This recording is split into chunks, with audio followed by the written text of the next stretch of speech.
Les actualités sportives n'arrivent que Nabiso Yamasano. Donc, Tozwa Basango Yamasano. C'est parti.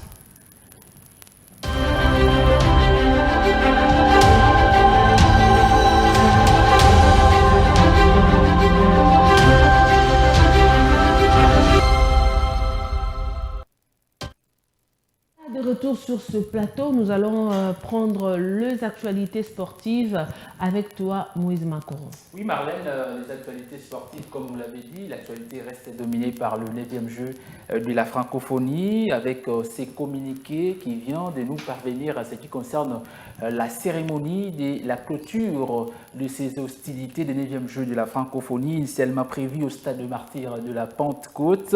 La cérémonie solennelle de la clôture du 9e jeu de la francophonie va donc se dérouler au niveau du palais du Peuple. Ça sera le dimanche 6 août 2023 avec les activités culturelles et productions musicales y afférentes sont maintenues et seront organisées à l'esplanade du palais du Peuple dans le cadre des nuits de la francophonie. Restons toujours dans ces chapitres du 9e jeu de la francophonie, cette fois-ci avec la prestation des léopards basketball de la République démocratique du Congo qui ont quand même enregistré une victoire hier. C'était face à la Roumanie, victoire sur le score de 55-35 après avoir été battu le mercredi dernier face au Barrea de Madagascar sur la note de 53-56. Nous allons ici suivre le temps fort de cette affiche qui a opposé la RDC à l'Eau Malgache, match perdu par les Léopards sur le score de 53-56. Regardez. Un gymnase totalement acquis à sa cause, le président de la République Félix-Antoine Tshisekedi Tshilombo présente dans sa loge VIP. Toute la magie semblait être réunie pour pousser la République démocratique du Congo à la victoire, mais les Léopards d'âme ont dû attendre les dernières secondes du match pour connaître leur sort.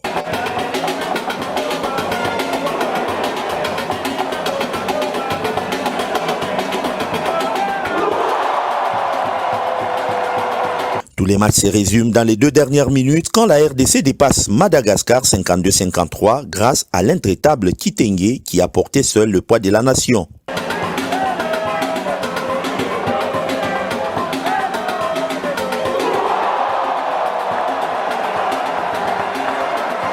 Malgré ces 19 points, ses efforts seront insuffisants pour conduire ses coéquipières à la qualification. La suite se transforme en un combat entre entraîneurs. À cet instant-là, je les ai dit que c'est la nation qui est derrière vous et je leur ai dit de faire une zone presse tout terrain stricte parce que ça se voit que les joueuses n'ont pas un peu le maniement de balle avec le dribble, donc elles ont arrêté là-haut et ça a marché. Consigne respectée, les Malgaches reviennent plus fortes et prennent le match à leur compte grâce au discours du coach Priska Razanani-Rina. Côté congolais, le coupable est tout trouvé.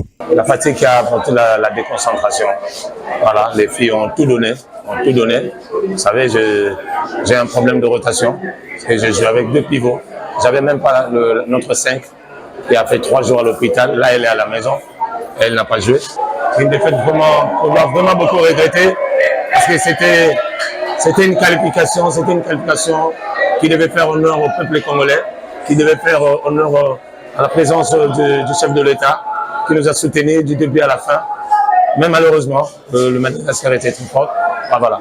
Une élimination en quart de finale dans la douleur face à Madagascar, difficile à digérer.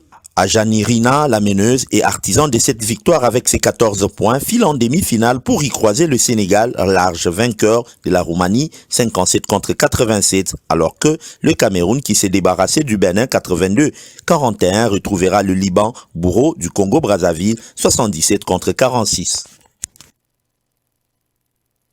Voilà, et la RDC termine à la 5e position dans ces tournois des Jeux de la francophonie au niveau du basketball. La RDC a terminé à la 5e position après avoir battu la Roumanie hier sur le score de 55-35. Et cette fois-ci, au niveau des judo, les Congolais Arnold Dasso Kisoka de la catégorie de moins de 60 kg s'est débarrassé du Mauricien Gangania. C'était le mercredi 2 août 2023 lors de la finale du bronze, comptant pour le 9e jeu de la francophonie. Et juste après sa victoire, il a livré ses impressions au micro de nos confrères de la cellule de communication du ministère des Sports et Loisirs. Suivez. La communauté qui a répliqué mon quartier Congo a la médaille d'or. Mais chaque sécurité n'a la médaille au monde à Oyo. Le monde est tombé, les cas qui très difficile. Mais ils ont bassali à Pesca comme Makasi, toujours médaille au Tikalo, tout ça l'honneur dans Mboka la Biso Congo, tout ça l'honneur dans Yemoko, Fati, Béton, Kondi Mboka. Et le marché était pendant combat, de combat dans la demi-finale. On a été marché dans question expérience quoi, expérience. Il y a Mboka Moussouana, le Poussouana donc, trop de stages, trop de Libana, champion du monde, au besoin de commater. Et on peut se l'appeler qui a marché bien. Message on a compris que le gouvernement va faire ça biso sport de combat individuel chance. Il va faire ça jouer chance, va faire ça chance. Donc il y a stage, donc il y a Kobunda. Bientôt là, il y a qualification, il y a GO 2024. Et là on enseigne à la gouvernement ça chance. Donc il y a stage, ils ont belé. Bientôt là, en septembre à championnat d'Afrique. Donc on va faire ça chance, donc il y a rapporter médaille ou en les sous Et voici maintenant le nombre de médailles gagnées par équipe. Nous avons le Maroc qui a lui seul remporté 41 médailles, la Roumanie a remporté 25, le Cameroun 24, la RDC 26 médailles, Burkina Faso 11 médailles, le Sénégal 12 médailles et la Mauritanie 8 médailles gagnées tout au long de cette compétition du 9e jeu de la francophonie. Et au niveau du football, les Léopards Yvan de la RDC terminent également la compétition à la 5e position, tout comme les Léopards basketball, après avoir battu les Diables Rouges du Congo Brazzaville hier sur le score des 1-0. C'était donc au match des classements qui s'est déroulé au stade Tata Raphaël de la Kétule. Ces matchs étaient donc dans les cadres le préf du football au niveau du jeu de la francophonie. L'unique but de la République démocratique du Congo était l'œuvre de Chris Mbede à la 2e minute de la partie. Voici le programme en ce qui concerne le rencontre de demi-finale. Ça commence déjà, c'est vendredi 4 août 2023 au stade de Martyrs de la Pentecôte. Elle opposera le Bénin qui va affronter les Lions de la Teranga du Sénégal. Et l'autre demi-finale se jouera entre les MENA du Niger aux Lions indoptables du Cameroun, sauf changement des programmes. La finale aura bel et bien lieu ce dimanche 6 août 2023 au stade des Martyrs de la Pentecôte. Nous allons prendre cette nouvelle à ce qui concerne le Football Club Central Lupopo qui a repris le service le jeudi au stade Jolicite. C'était le jeudi 3 août 2023 au stade Jolicite.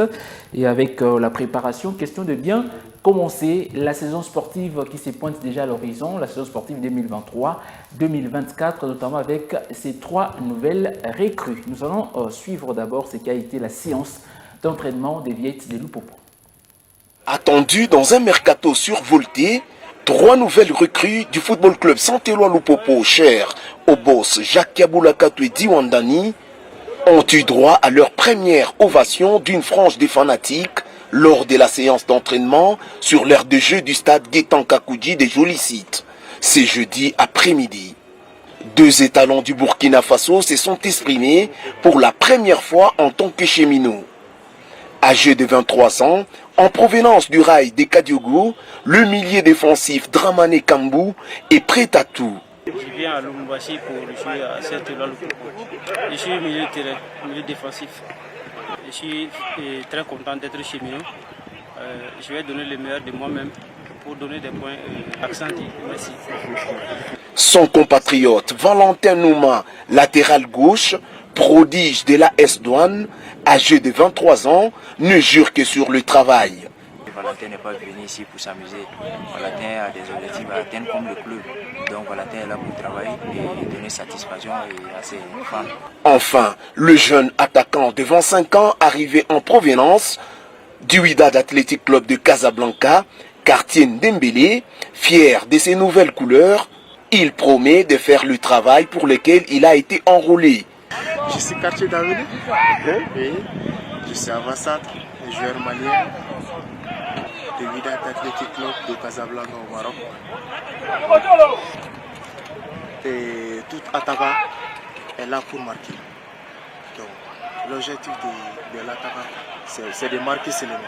Ces premiers groupes de nouvelles recrues, arrivés à Lubumbashi il y a 24 heures, s'est entraîné à l'écart et va rejoindre incessamment le reste du groupe. Pour clôturer la journée, le coach principal Mohamed Magasouba a donné un conseil à ses poulains. Pour un professionnel, c'est comme l'os pour un chien, les gars. L'os, quand il jette l'os, il prend le chien. C'est la même chose. Aimez le ballon. Et quand vous aimez le ballon, même dans ce déplacement, vous devrez l'aimer. Et on termine avec cette nouvelle, ce qui concerne les éliminatoires de la CAN Côte d'Ivoire 2023. La RDC va recevoir le Soudan lors de la 6e et dernière journée. Sur ce, la CAF a rendu public la liste des arbitres qui devront officier les différentes rencontres de ces 6e journées. La RDC est tombée sur le trio marocain qui vont donc abriter son match face au Soudan. L'arbitre central, c'est Samir Ghezaz, c'est des Marocains. Il sera assisté de Mustapha Arkarad et l'autre assistant numéro 2, ça sera donc Kazaria, assistant numéro 3, Karim Sabi et John Medar seraient donc les commissaires au match. Notons que la RDC est premier de son groupe avec 9 points et occupe celle en tête. Et il est suivi du Gabon ainsi que de la Mauritanie qui ont chacun 7 points et le Soudan ferme la marche avec 6 points. Voilà ce qui met fin aux informations sportives de ce vendredi 4 août 2023 Marlène.